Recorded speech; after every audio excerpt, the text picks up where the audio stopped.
কৃষ্ণ কেশব কৃষ্ণ কেশব কৃষ্ণ কেশব পাহি মাম কৃষ্ণ কেশব কৃষ্ণ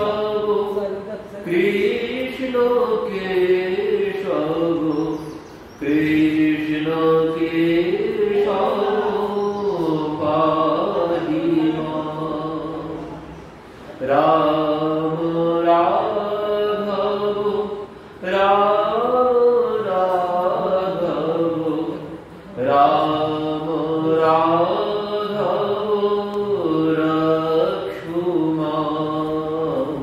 কৃষ্ণ কেশব কৃষ্ণ কেশব কৃষ্ণ কেশব পাহি মাম রাম রাঘব রাম রাঘব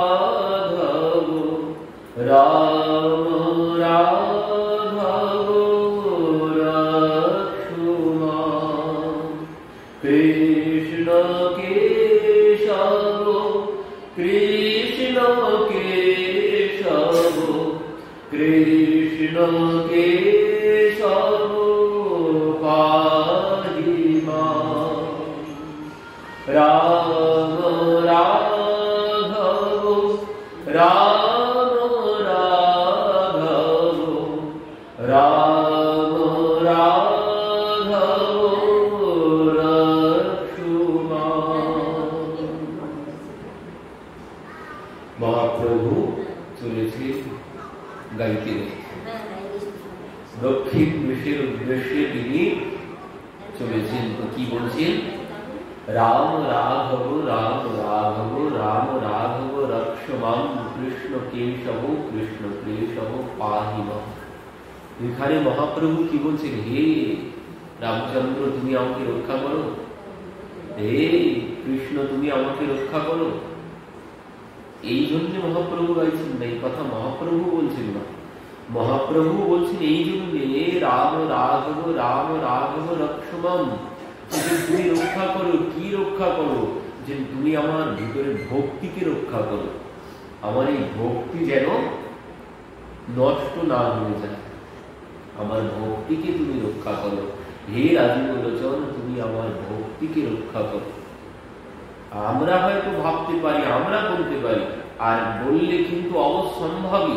মহাপ্রভু গাইছেন এখানে রাম রাঘব রাম রাঘব রক্ষমাম। তিনি আজ রক্ষা করেন যদি আমরা তাকে এইভাবে ডাকি। মহাপ্রভু শিক্ষা দিয়ে গেছেন তিনি সমস্ত বিপদ থেকে রক্ষা করবেন। কিন্তু আমরা এই শ্লোক কয়জন জানি? আপনি জানেন? কয়জন জানে? এই কথা জানি না।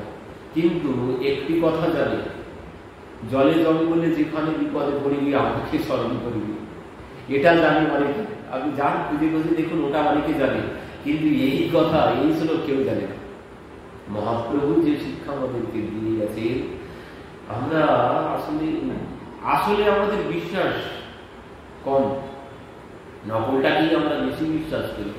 এখানে প্রভু যে আমাদেরকে উপদেশ দিয়ে গেছেন, তিনি সমস্ত দক্ষিণ ভারতের পথে পথে চলেছে আর এই শ্লোক দিয়েছেন রাম রাঘব রাম রাঘব রক্ষমাম কৃষ্ণ কেশব কৃষ্ণ কেশব পাহি মাম। তিনি আজও রক্ষা করবেন যদি সর্বক্ষণ তাকে এইভাবে ডাকতে থাকি। তিনি আজও রক্ষা করবেন। মহাপ্রভু আমাদেরকে এই জন্য, এই শিক্ষা দেওয়ার জন্য তিনি, তোমরা তাকে এইভাবে ডাকতে থাকো, তিনি ঠিক তোমাকে রক্ষা করবেন। কিন্তু মহাপ্রভু গাইছেন অন্য অর্থে। মহাপ্রভু গাইছেন যে তুমি আমার ভক্তিটাকে রক্ষা করো, আমার ভক্তি যেন কিছুতেই কম না হয়ে যায়। কিন্তু আমরা আমাদের জন্য, আমাদের গৃহ সম্পত্তি, নিজেকে, সবকিছু এই উদ্দেশ্যে যদি আমরা প্রভুকে ডাকি, তিনি অবশ্যম্ভাবী রক্ষা করবেন। আজ রক্ষা করবেন। সেই যে রঘুনাথ দাসজিকে রক্ষা করেননি। একদিকে রামচন্দ্র দাঁড়িয়ে আছে, একদিকে ভগবান শ্রীকৃষ্ণ দাঁড়িয়ে আছে। রাধাকুণ্ডে দুই পাড়ে দুইজন দাঁড়িয়ে আছে। সিংহ এসে জল পান করছে, রঘুনাথ দাসজি ও পাড়ে বসে বসে নাম জপ করছে। তো একদিকে ভগবান রামচন্দ্র ধনুর্বাণ নিয়ে দাঁড়িয়ে আছে, এক পারে ভগবান শ্রীকৃষ্ণ দাঁড়িয়ে আছেন রাধাকুণ্ডের দুই পারে দুইজন, তো তিনি আজও রক্ষা করেন। কিন্তু আমাদের বিশ্বাসের অভাব।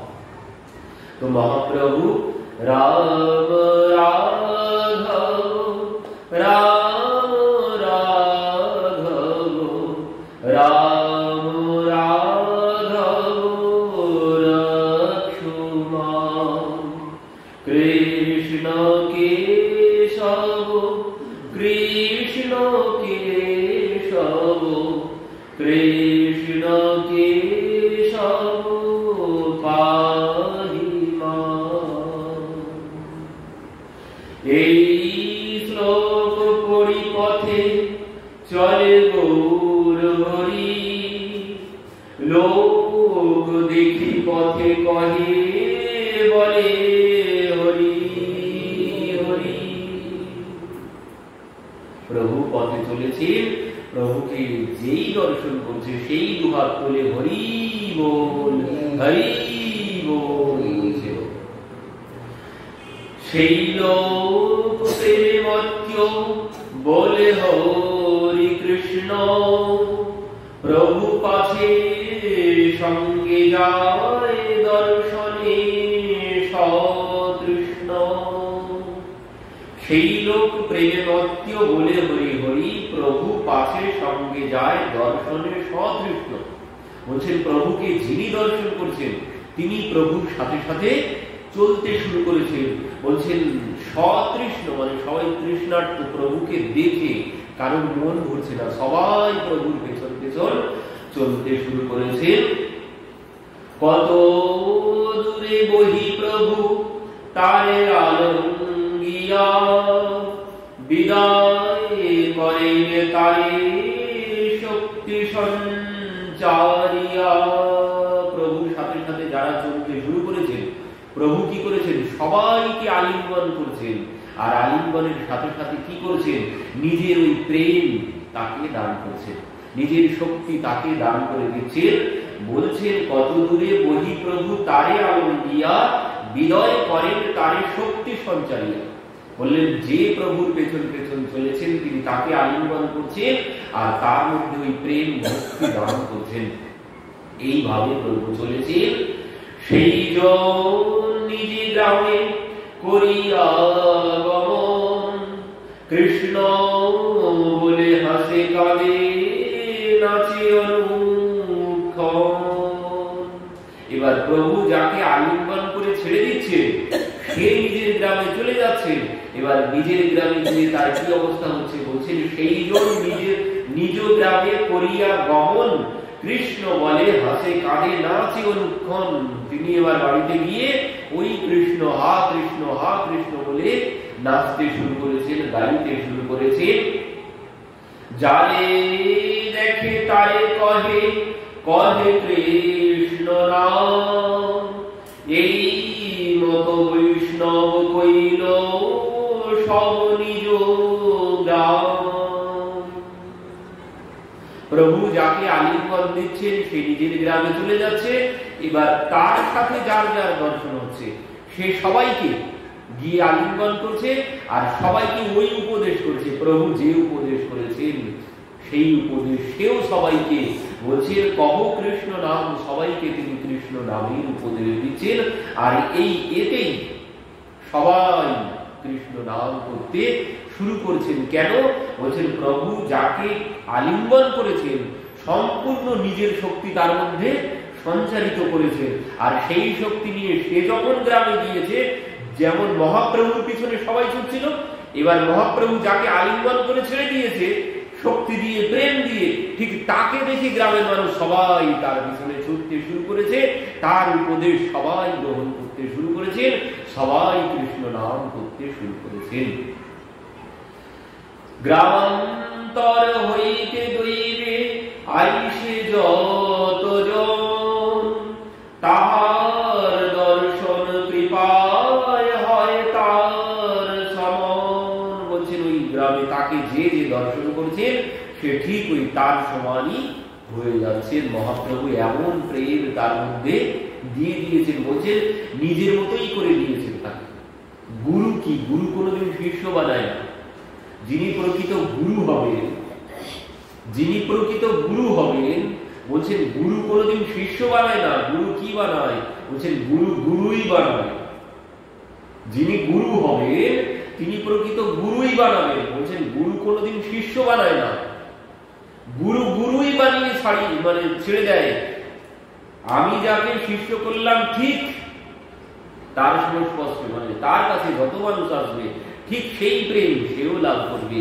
কিন্তু বর্তমান যুগের গুরুরা গুরু বানায় না, সব শিষ্য বানায়। বর্তমান যুগের শিষ্যের অভাব ও গুরুরও অভাব। গুরু চায় না যে শিষ্য আমার সমান হয়ে যাক। বর্তমান যুগের গুরুরা, বর্তমান যুগে এমন গুরুর অভাব আছে যে গুরু শিষ্যকে গুরু বানায়। বর্তমান যুগে গুরু সব গুরু না, বলে এরা গুরু যেন আমার উপরে বড় না হয়, আমার উপরে যেন না যায় শিষ্য। শিষ্য যেন সর্বক্ষণ আমার নিচে থাকে, আমি এটাই চাই। শিষ্য যেন আমার উপরে না চলে যায়। কেউ চায় না যে আমার উপরে কেউ চলে যাক, সবাই চায় আমার নিচে থাকে। তো বলছেন যিনি প্রকৃত গুরু তিনি কোনোদিন শিষ্য বানাবেন না, তিনি গুরুই বানাবেন, ঠিক তার মতো বানাবেন। তো মহাপ্রভু ঠিক যেমন ঠিক তেমনই বানিয়েছে, ছেড়ে দিয়েছেন। তার সংস্পর্শে যত মানুষ আসছে সবাই, মহাপ্রভু বলেও দিয়েছেন যে আমি তোমাকে যে প্রেম দিলাম তুমি সবাইকে এই প্রেম প্রদান করো, সবাইকে এই প্রেম তুমি দান করো। কিন্তু বর্তমান যুগে তো গুরুগিরির একটা ব্যবসা চালু হয়েছে। বর্তমান যুগে গুরুগিরির ব্যবসা চালু হয়েছে। গুরুদেব শিষ্যকে বলেই না যে তুমি আমার মতো মন্ত্র দাও, আমি যখন আর পারবো না, আমি যখন থাকবো না তখন দেবে, তার আগে না। আমি যখন থাকবো না তুমি তখন গিয়ে শিষ্য করবে, আমি যতদিন আছি আমার কাছে নিয়ে এসো, তুমি দিও না। এই আদেশ বর্তমান যুগের গুরুরা কেউ করে না। কিন্তু মহাপ্রভু বলে দিয়েছেন কি সম্পূর্ণ শক্তি দিয়ে দিয়েছেন, তুমি যাও তোমার গ্রামে গিয়ে সবাইকে তুমি এই প্রেম দান করো, সবাইকে গিয়ে তুমি এই কৃষ্ণ নামের উপদেশ করো। তো সেই গ্রামে, সমস্ত গ্রামে সবাই যে যে আসছেন প্রভুকে দর্শন করছেন, প্রভু তাকে আলিঙ্গন দিচ্ছেন, সে তার গ্রাম গিয়ে সম্পূর্ণ ভক্তি প্রেম প্রচার করে দিচ্ছেন। সেই যাই নিজ গ্রাম বৈষ্ণব করায়, অন্য গ্রামী আসি তারে দেখি বৈষ্ণব হয়। সেই যাই নিজ গ্রাম বৈষ্ণব করায়, সে গিয়ে নিজের গ্রাম তো সব বৈষ্ণব করে দিলেন, আর বলছেন অন্য গ্রাম অন্য গ্রামের লোকজন আসি তারে দেখি বৈষ্ণব হয়। তার কাছে অন্য গ্রামের লোকজন এসেও ঠিক সেও বৈষ্ণব হয়ে যাচ্ছেন। সেই যাই আর গ্রামে করে উপদেশ, এই মত বৈষ্ণব হইল সব দক্ষিণ দেশ। ওই যে একজন করে আসছে, সে আরেকজনকে দিয়ে দিচ্ছেন, সে গিয়ে অন্য গ্রামে গিয়ে সবাইকে এইভাবে এই নাম সর্বত্র দক্ষিণ দেশ সর্বত্র প্রচার হয়ে গেল এই নাম। এই মত পথে যাইতে শত শত জন, বৈষ্ণব করেন তারে করে আলিঙ্গন। এই মত পথে যাইতে শত শত জন, বৈষ্ণব করেন তারে করে আলিঙ্গন। যেই গ্রামের অধিভিক্ষা করে যার ঘরে, সেই গ্রামের যত লোক আইসে দেখিবারে। বলছেন যে গ্রামে প্রভু ভিক্ষা করছেন, মধ্যাহ্ন ভোজন করছেন, সেই গ্রামে যারা যারা প্রভুকে দর্শন করছেন সবাইকে প্রভু আলিঙ্গন করছেন, আর সবাইকে তিনি বৈষ্ণব করে ফেলছেন। প্রভুর কৃপায় হয় মহাভাগবত, সেই সব আশ্চর্য হইয়া তারিল জগৎ। প্রভুর কৃপায় হয় মহাভাগবত, প্রভু যাদেরকে আলিঙ্গন করেছেন তারা তো মহাভাগবত হয়ে গেছে, শিষ্য হয়নি, তারা সব গুরুই হয়ে গেছে। আর বলছেন সেই সব আশ্চর্য হইয়া আচর্য হইয়া তারিল জগৎ, তারাই গুরু হয়ে সমস্ত জগৎকে পার করে দিলেন, জগৎকে তারণ করলেন। এই মত কইলা যাবৎ গেল সে তু বন্ধ্য, সর্বদেশ বৈষ্ণব হইলা প্রভু বললেন এই মতো কইলা যাবত গেলা সেতু বন্ধ। এইভাবে প্রেম প্রদান করতে করতে তিনি সেতু বন্ধ গিয়ে উপস্থিত হলেন। সর্বদেশ বৈষ্ণব হইলা প্রভুর সম্বন্ধ। সমস্ত দক্ষিণ দেশ বৈষ্ণব হয়ে গেছে প্রভুর সংস্পর্শে, প্রভুর প্রেমে। নবদ্বীপে যেই শক্তি না কইল প্রকাশে, সেই শক্তি প্রকাশী নিস্তারিল দক্ষিণ দেশে। নবদ্বীপে যেই শক্তি না কইল প্রকাশে, বলছেন যে শক্তি প্রভু নবদ্বীপে প্রকাশ করেননি, সেই শক্তি তিনি দক্ষিণ দেশে প্রকাশ করেছেন। প্রভুরে যে ভজে তারে তার কৃপা হয়, সেই সব লীলা সত্য করিল। এবার কবিরাজ গোস্বামী কি বলছেন? প্রভুরে যে ভজে, প্রভুর ভজনা যিনি করেন তারে তার কৃপা হয়। বলে প্রভুর ভজনা যিনি করেন তার উপরেই প্রভুর কৃপা হয়, সেই সে এই সব লীলা সত্য করি লয়।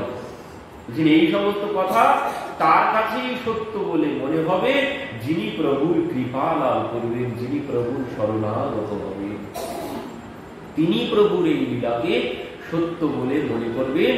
আর যদি তার কৃপা না হয়, সে বলবে মহাপ্রভু আমার আপনার মতো সাধারণ মানুষ। অলৌকিক লীলাতে যার না জন্মে বিশ্বাস, ইহলোক পরলোক তার হয় না। বললেন অলৌকিক লীলাতে যার না জন্মে বিশ্বাস, এই লীলাতে যার বিশ্বাস হলো না, তার কি হবে? বলছে ইহলোক পরলোক তার সব নাশ হয়ে গেল, তার বিফলেই জন্ম গেল। যিনি এই লীলা বিশ্বাস করবেন।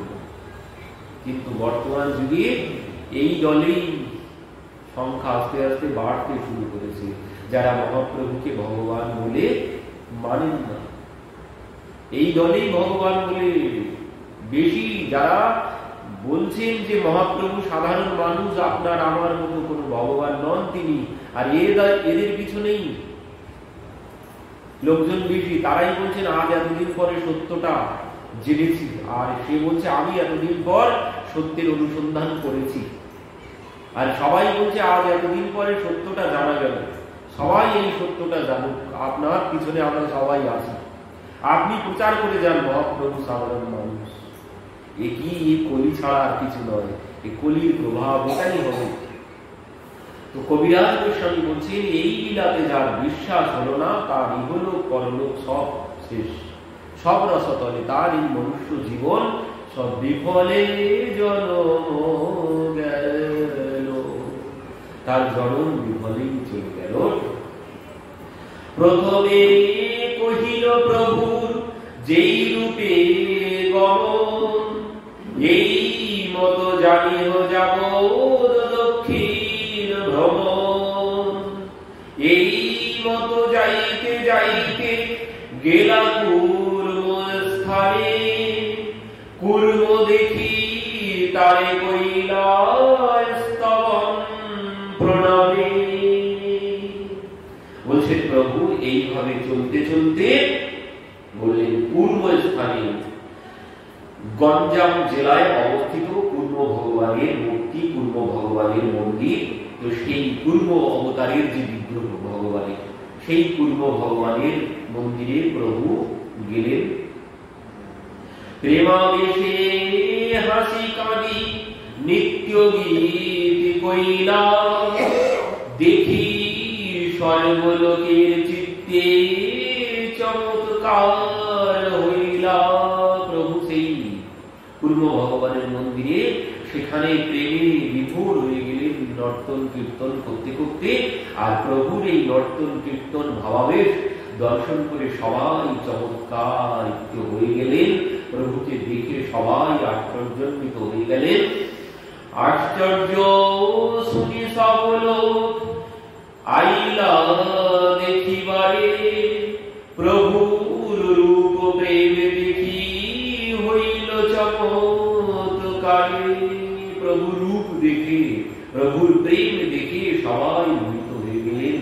দর্শন করে দর্শনে বৈষ্ণব হইলা বলে কৃষ্ণ হরি প্রেমাবেশে নাচিল উদ্ধ বাহু করি হরি বল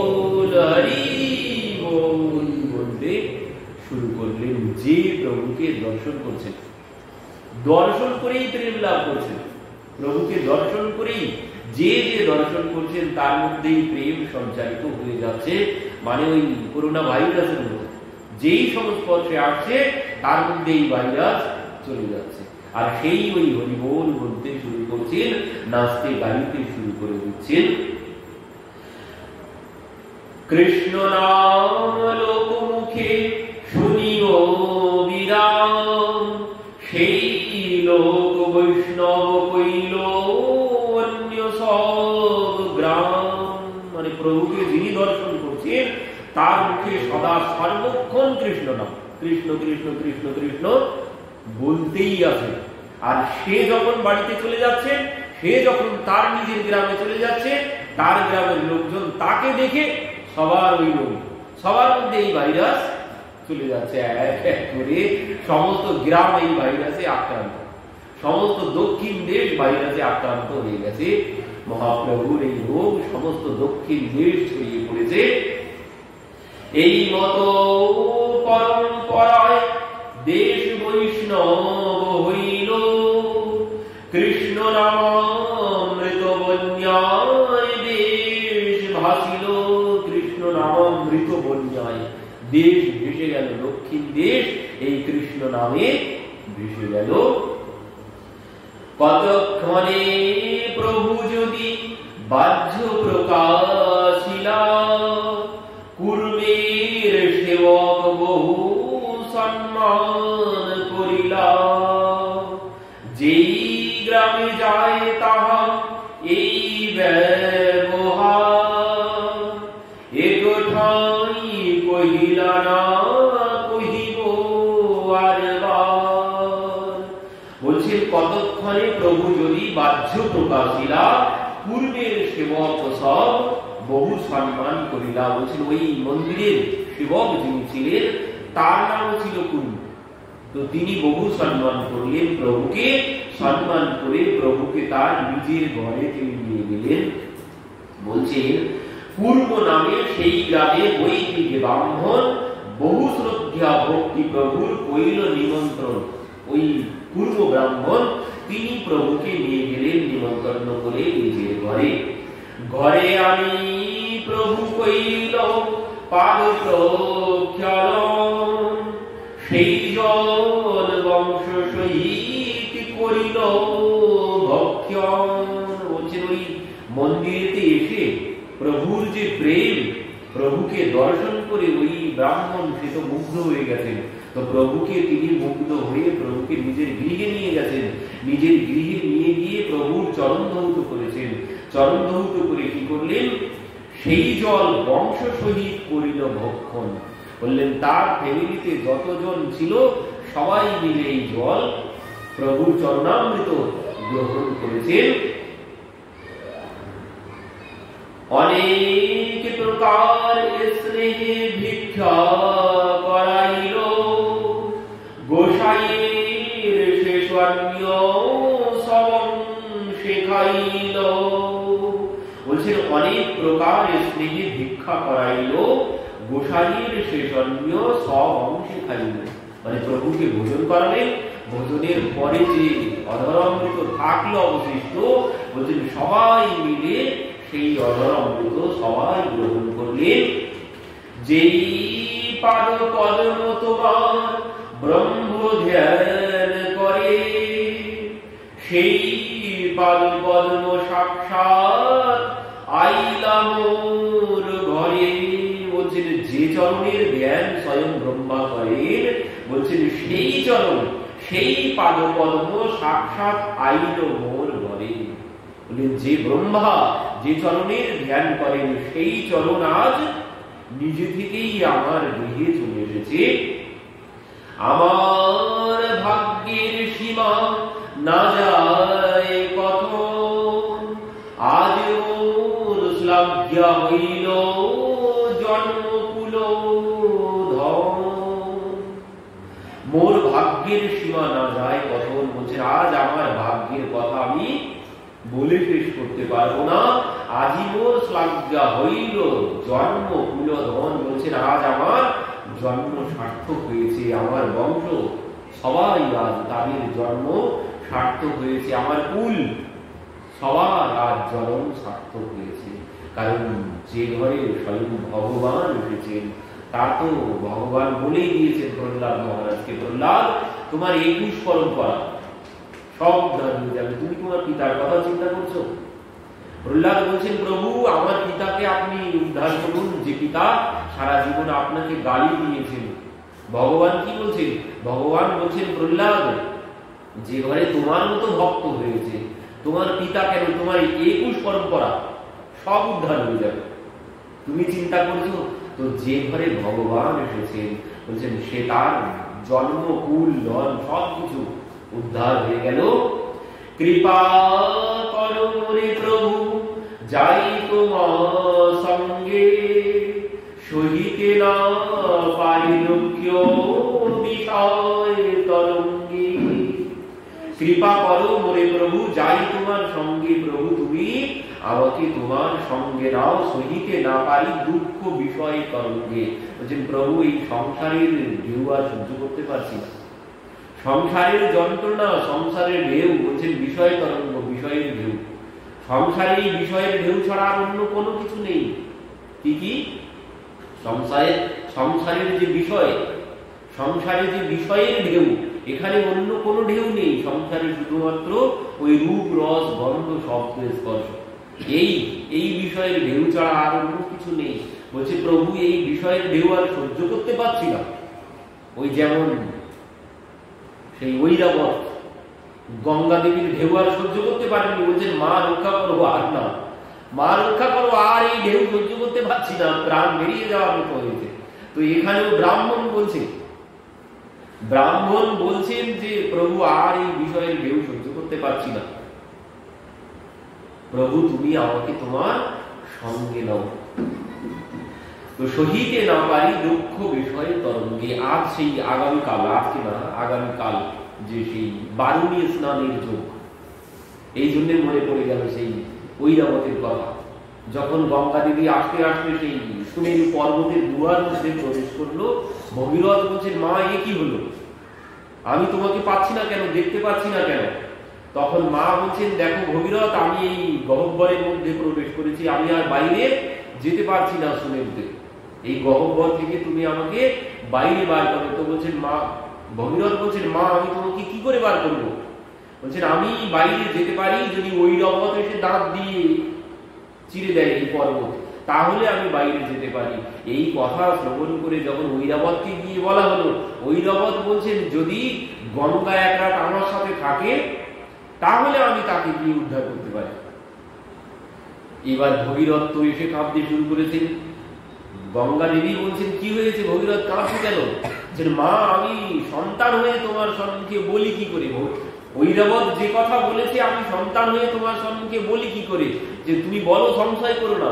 যে মা এই কথা বলেছে, এক রাত তার সাথে থাকতে হবে তোমাকে। গঙ্গা দেবী বলছেন ঠিক আছে তুমি তাকে গিয়ে বলো, সে যদি এক রাত কেন, সে যদি আমার 2.5 ঢেউ সহ্য করতে পারে, এক রাত কেন আমি 7 রাত তার সাথে থাকবো।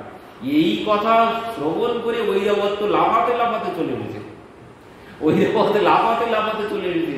গঙ্গা বলেছে 7 রাত থাকবে তার সাথে। এই জন্যে সে এসে এবার গঙ্গা দেবীকে সেই পর্বতের গুহা থেকে বার করে দিলেন। 4 ভাগে ভাগ হয়ে গেল সেখান থেকে। এবার ঐরাবতকে বললেন নাও তুমি এবার আমার ঢেউ সহ্য করো। এক ঢেউ দিয়েছেন, সঙ্গে সঙ্গে ঐরাবতের প্রাণ, মানে চোখ নাক কান চোখ মুখ সব জলে ভরে গেছে। আর এক ঢেউ যখন দিয়েছে বলছে মা রক্ষা করো, ঐরাবত বলছেন যে মা রক্ষা করো, জীবন এবার যায় বেরিয়ে। তুই এই গঙ্গা দেবী আগামীকাল সেই বারুণী স্নানের যোগ, এই যোগে স্নান করলে বলছেন ওই কোটি সূর্যগ্রহণে স্নান করতে পারলে তো মহাপুণ্য হয়।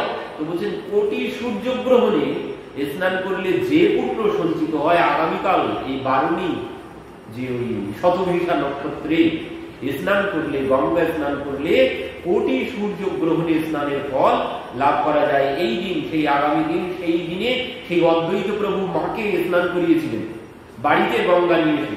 সপ্তগঙ্গা বাড়িতে ডেকে অদ্বৈত প্রভু মায়ের জন্য বললেন, মা তুমি বৃদ্ধ হয়ে গেছো, কোথায় যাবে তুমি গঙ্গা স্নান করতে, তো আমি তোমাকে এখানে এনে দিচ্ছি, তুমি স্নান করো। তো সেই বাড়িতে গঙ্গা দেবীকে স্মরণ করলেন। বাড়িতে সেই তিথি আগামীকাল গঙ্গা দেবী সপ্তগঙ্গা অদ্বৈত প্রভুর বাড়ির সম্মুখে এসে উপস্থিত হয়ে গেলেন। মা সেই গঙ্গায় ডুব দিয়েছিলেন। তো সেই তিথি আগামীকাল হচ্ছে, মানে তৃতীয়াতে। আর আজকে দ্বাদশী, কালকে ত্রয়োদশী, চৈত্র মাসের ত্রয়োদশী তিথিতে। তো এখানে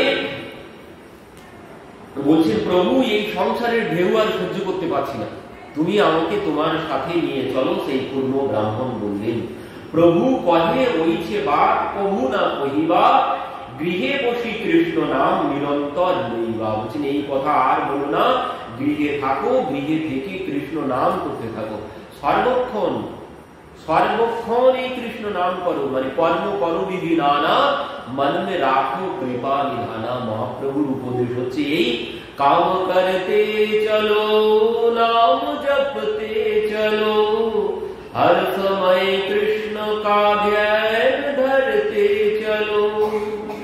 जिन काम करते चलो, नाम जपते चलो, সংসারের সমস্ত কর্ম করো আর সাথে ওই কৃষ্ণ কৃষ্ণ কৃষ্ণ কৃষ্ণ নাম করতে থাকো, তাহলে ওই বিষয়ের ঢেউ তোমাকে স্পর্শ করতে পারবে না। এই হচ্ছে মহাপ্রভুর উপদেশ।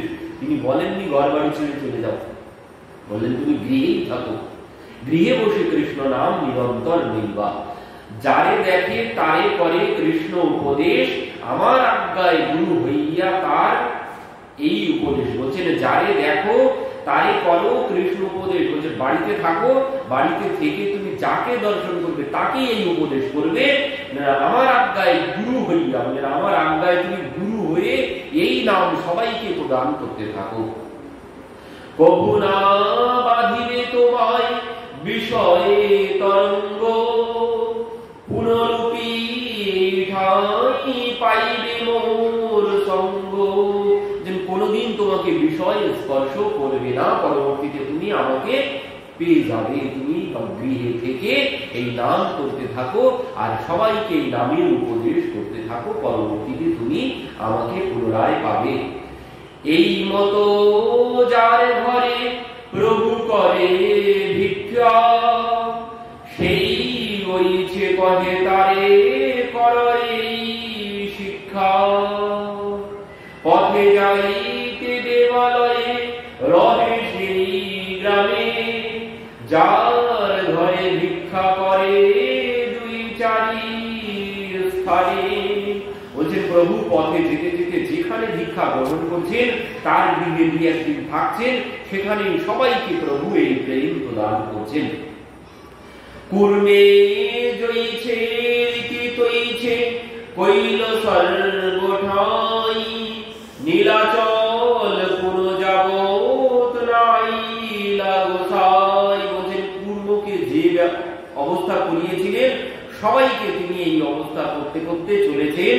অতএব ইহা কহিল করিয়া বিস্তার, এই মতো জানিবে প্রভুর সর্বত্র ব্যবহার। বলছেন এইভাবেই, আমি আর বিস্তার করলাম না, প্রভু যেখানেই যাচ্ছেন সেখানেই এইভাবে পাগল করে দিচ্ছেন সবাইকে প্রেম দান করে। সেই এই মতো সেই রাত্রি তাহাই রহিলা, স্নান করি প্রভু প্রাতকালে চলিলা। বলছেন সে রাত্রি সেখানেই থাকলেন, পরের দিন প্রভু প্রভাতে স্নান করে সেখান থেকে চলতে শুরু করেছেন। প্রভু ব্রজি পূর্ব বহু দূরে গেলা, প্রভু তারে যত্ন করি ঘরে পাঠাইলা। বলছেন পরের দিন প্রভু যখন চলতে শুরু করেছেন, এই ব্রাহ্মণ প্রভুর সাথে সাথে বহু দূর চললেন। পরবর্তীতে প্রভু বললেন, দেখো তুমি তো অনেক দূর চলে এসেছো, তো এবার তুমি গৃহে ফিরে যাও। তো সে পরবর্তীতে নিজের গৃহে ফিরে এলেন। বললেন, বাসুদেব নাম এক দ্বিজ মহাশয়, সর্বাঙ্গে গলিত কুষ্ঠ সহি ক্রীড়াময়, অঙ্গ হইতে সেই ক্রীড়া খসিয়া পড়য়, উঠাইয়া সেই ক্রীড়া রাখে সেই ঠাঁই। বলছেন এবার বাসুদেব নামে এক দ্বিজ মহাশয়, বাসুদেব বিপ্র ছিলেন, সর্বাঙ্গে তার গলিত কুষ্ঠ সহি ক্রীড়াময়, বলছেন সমস্ত শরীর পোকা হয়েছে, পচে সমস্ত শরীরে পোকা হয়েছে, অঙ্গ হইতে সেই ক্রীড়া বসিয়া পড়ায়, বলছেন শরীর থেকে মাঝে মাঝে সেই কুষ্ঠের পোকা মাটিতে পড়ে যায়, কিন্তু সে কি করে, বলছেন উঠাইয়া সেই ক্রীড়া রাখে সেই ঠাঁই। বলছেন তুমি তো মাটিতে পড়ে গেলে বেশিক্ষণ বাঁচবে না, তুমি আমার শরীরেই তোমার জন্ম হয়েছে, তুমি আমার শরীরে থাকলেই বেশিক্ষণ বেঁচে থাকবে, মাটিতে পড়ে গেলে তুমি বেশিক্ষণ বাঁচবে না। তো পোকাগুলো যখন শরীর থেকে পড়ে যায় মাটিতে, সেই পোকাগুলো খুঁটে খুঁটে আবার সেইখানে নিজের শরীরে রেখে দেয়। কেন? কখন হয়? যখন শরীরের প্রতি মোহ আসক্তি অধিক হয়।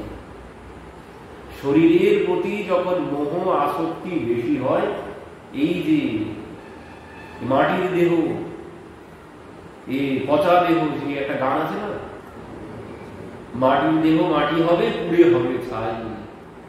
তখন অধিক যখন মোহ হয় শরীরের প্রতি, তখনই এই কুষ্ঠ রোগ হয় শরীরে। তো বলছেন এই যে আমার শরীরের প্রতি মোহ, এই মোহ থেকেই আজ এই আমার রোগ হয়েছে, এই ব্যাধি হয়েছে।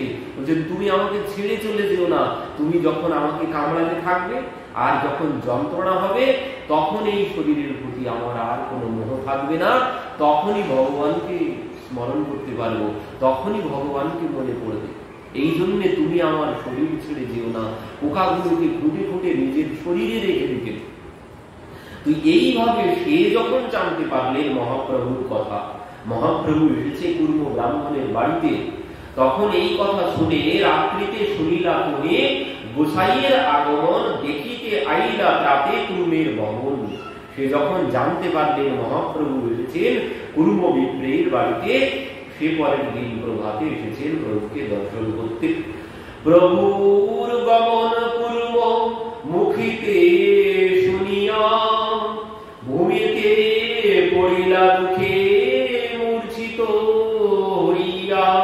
যখন এবার এসেছেন, এসে যখন জানতে পারলেন প্রভু চলে গেছে, বললেন মূর্ছিত হয়ে ভূমিতে পড়েছেন, প্রভু আমি কত বড় পাপী, আমি তোমাকে দর্শন করার সৌভাগ্য আমার হলো না, আমি কত বড় পাপ করেছি প্রভু, তোমাকে কি আর আমার দর্শন হবে না? এইভাবেই কি প্রভু আমার জন্ম বৃথাই চলে যাবে?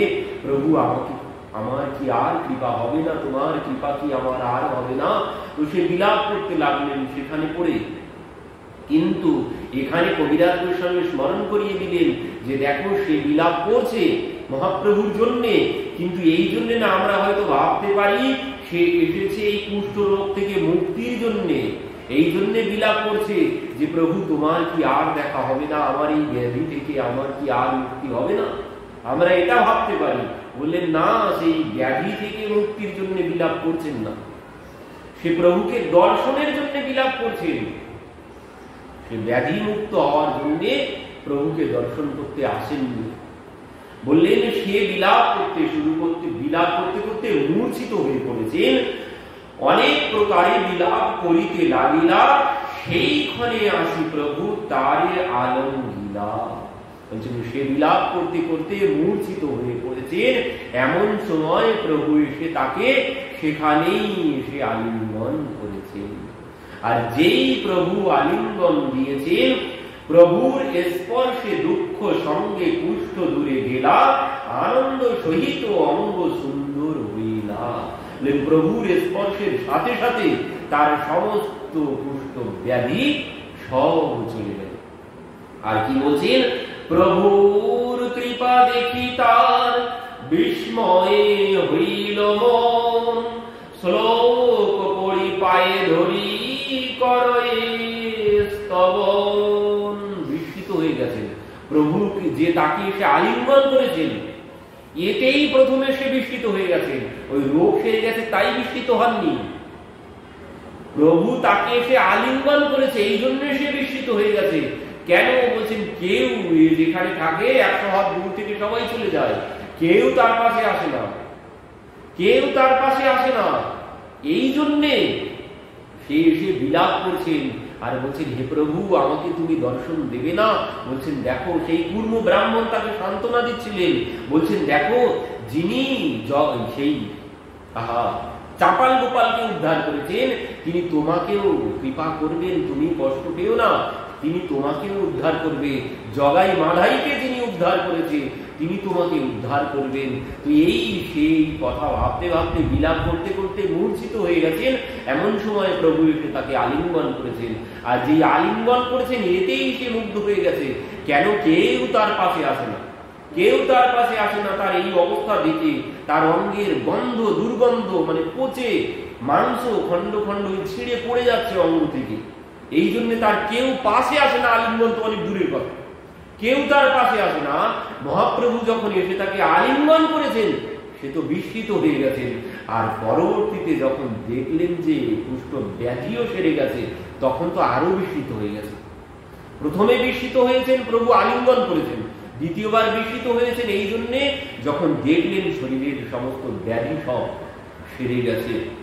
তো বলছেন, শ্লোক পড়ি পায়ে ধরি করে স্তবন, বহু স্তুতি করে কহে শুনো দয়াময়, জীবে এই গুণ নাহি তোমাতেই হয়। বলছেন প্রভু এই গুণ কোনোদিন কোনো মানুষের মধ্যে হতে পারে না, কারণ তোমার স্পর্শে বলছেন মোরে দেখি মোর গন্ধের পালায় পামর। বলছেন আমাকে দেখে আমার শরীরের গন্ধে সবাই পালিয়ে চলে যায়। হেন মোরে স্পর্শ তুমি স্বতন্ত্র ঈশ্বর ছাড়া কেউ না। কোন সাধারণ মানুষ সবাই তো আমাকে দেখে পালিয়ে চলে যায়, আমার গায়ের গন্ধ যেই পায় সে দূর থেকেই চলে যায়, কেউ আমার পাশে আসে না। আর তুমি প্রভু এসে এইভাবে স্পর্শ করেছো, তুমি কোনো সাধারণ মানুষ না। বললেন হেন মোরে স্পর্শ তুমি স্বতন্ত্র ঈশ্বর ছাড়া কেউ কোনোদিন এইভাবে কৃপা করতে পারে না। কিন্তু আছিলাই ভালো অধম হইয়া। বলছেন প্রভু তবে একটা কথা, আমি তো অধম, আমি ছিলাম ভালোই, এবে অহংকার মোর জন্মিবে আসিয়া। বলছেন প্রভু আমি তো ভালোই ছিলাম, কিন্তু তুমি যা করেছো আমার সমস্ত ব্যাধি সারিয়ে দিয়েছো, পুনরায় আমার শরীরের প্রতি অহংকার চলে আসে। আমাদের এটাই সব থেকে বড় অহংকার, আর এই অহংকারের জন্যই আমরা ভগবান থেকে দূরে সরে আছি। এই অহংকারের জন্যই আমরা ভগবান থেকে দূরে সরে আছি। এই শরীরের প্রতি এই যে আমি আর আমার, এটাই হচ্ছে কলিযুগের অসুর। কলিযুগের অসুর জগাই মাদাই ছিল, ওদেরকে প্রভু উদ্ধার করেছেন। বলছেন এখন অসুর যে আছে সে হচ্ছে এই আমি আর আমার রূপী অসুর। এই অসুর সবার মাথায় চেপে বসেছে। যে আসতে পারে না সে কেন আসতে পারে না ভগবানের কাছে? এই অসুর তাকে চেপে ধরে রেখেছে, আসতে তাকে দেয় না কিছুতেই। এই আমি আর আমার রূপী অসুর, এই অসুরের হাত থেকে বাঁচা বড় কঠিন। বলছেন প্রভু এবে অহংকার মোর জন্মিবে আসিয়া। প্রভু তুমি তো আমার সমস্ত শরীর সব ভালো করে দিয়েছো, পুনরায় তো আমার শরীরের প্রতি মোহ জাগবে। প্রভু কহে কবু তোমার না হবে অভিমান, নিরন্তর কহ তুমি কৃষ্ণ কৃষ্ণ নাম। প্রভু বললেন দেখো তোমার এই অভিমান আসবে না শরীরের প্রতি, শরীরের প্রতি নিজের রূপের প্রতি অহংকার আসবে না যখন তুমি এই কৃষ্ণ নাম করতে থাকবে নিরন্তর। নিরন্তর এই কৃষ্ণ নাম করলে কোনো কিছুর প্রতি কোনো মোহ কোনো অহংকার আসবে না। এ কি মিথ্যা, সবকিছু মিথ্যা।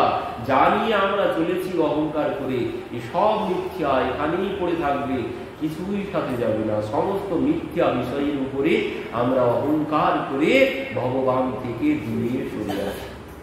ওই যে দিনের অধিক দয়া করে ভগবান, ধনী মানি কুলীনের বড় অভিমান। ওই যে ধনের অহংকার, রূপের অহংকার, বংশের অহংকার, এই অহংকারের জন্য আমরা ভগবান থেকে দূরে সরে আছি। বলছেন দিনের অধিক দয়া দিন যিনি হয়েছেন, মানে সমস্ত অহংকার যিনি ত্যাগ করতে পেরেছেন মহাপ্রভু তাকেই কৃপা করবেন।